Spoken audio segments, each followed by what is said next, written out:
والشمس وضحاها والقمر إذا تلاها والنهار إذا جلاها والليل إذا يغشاها والسماء وما بناها والأرض وما طحاها ونفس وما سواها।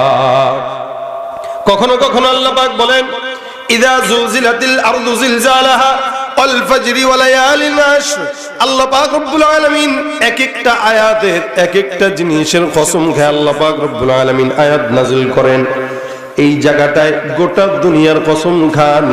আল্লাহ বলেন যেহেতু আমার পয়গম্বরকে পাগল বলল, এই জিনিসটা কিন্তু ছোট্ট কোনো কথা না, ইস্যুটা যেহেতু অনেক বড়, যার কারণে আমি আল্লাহ পাক গোটা দুনিয়ার কসম খায়া কাফের বেঈমানদেরকে জানাই দিলাম মা আনতা বিনি'মাতি রাব্বিকা বিমাজনুন।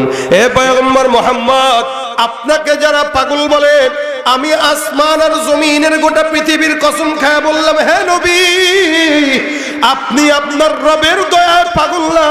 যারা আপনাকে পাগল বলে তারা পাগল, তাদের বাপ দাদা 14 গোষ্ঠী পাগল।